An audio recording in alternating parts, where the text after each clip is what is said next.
విశాఖపట్నంకు అంతర్జాతీయ ప్రముఖ ఐటీ సంస్థ కాగ్నిజెంట్ రాక చారిత్రక మైలురాయి. ఏపీ ఎకనామిక్ పవర్ హౌస్గా విశాఖను తీర్చిదిద్దుతామని విద్యా, ఐటీ శాఖల మంత్రి నారా లోకేష్ పేర్కొన్నారు. విశాఖ మధురవాడలో కాగ్నిజెంట్ శాశ్వత క్యాంపస్కు శంకుస్థాపన కార్యక్రమంలో సీఎం చంద్రబాబు నాయుడుతో కలిసి మంత్రి నారా లోకేష్ పాల్గొన్నారు. ఈ సందర్భంగా ఏర్పాటు చేసిన సభలో మంత్రి నారా లోకేష్ మాట్లాడుతూ, ఏపీ నాయకత్వంపై విశ్వాసం ఉంచినందుకు కాగ్నిజెంట్ సంస్థ రవి, సూర్యకు ధన్యవాదాలు తెలియజేస్తున్నా. అంతర్జాతీయ స్థాయి దిగ్గజ ఐటీ కంపెనీ విశాఖలో అడుగుపెట్టడం చారిత్రాత్మక మైలురాయి. ఇది కేవలం ఒక కార్యక్రమం మాత్రమే కాదు. కాగ్నిజెంట్ ఆంధ్రప్రదేశ్ ప్రజల మధ్య దీర్ఘకాలిక భాగస్వామ్యానికి ఇది ప్రారంభం. వైజాగ్ అభివృద్ధి చెందడం మాత్రమే కాకుండా ముందుండి నడిపిస్తుంది. కాగ్నిజెంట్ సంస్థ సుమారు 1500 కోట్ల పెట్టుబడి పెట్టనుంది.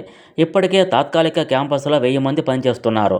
ఈ కేంద్రం కృత్రిమ మేధస్సు, machine learning, digital engineering, cloud solutions వంటి అత్యాధునిక సాంకేతిక రంగాలపై దృష్టి సారించనుంది.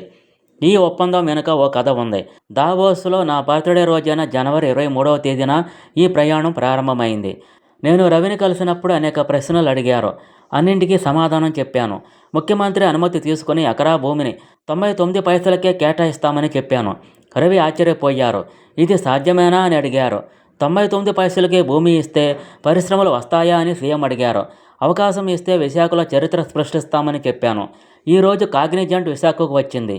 ఏపీ ఎకనామిక్ పవర్ హౌస్గా విశాఖను తీర్చిదిద్దాలనేది మా లక్ష్యం. ఏపీ ఐటీ, జీసీసీ హబ్గా విశాఖ మారనుంది.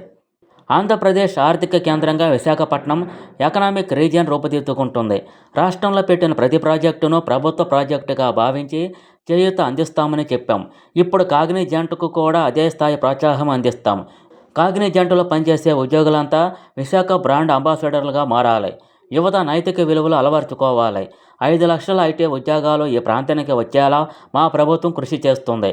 ప్రధాని నరేంద్ర మోదీ భారత్ను అభివృద్ధి బాటలో నడుపుతుంటే ఏపీని సీఎం చంద్రబాబు నాయుడు పురోగతి బాట పట్టిస్తున్నారు. అందరం కలిసి ఏపీ, విశాఖను తెలుగువారు గర్వపడేలా అందరం కలిసి అభివృద్ధి చేద్దామని అన్నారు.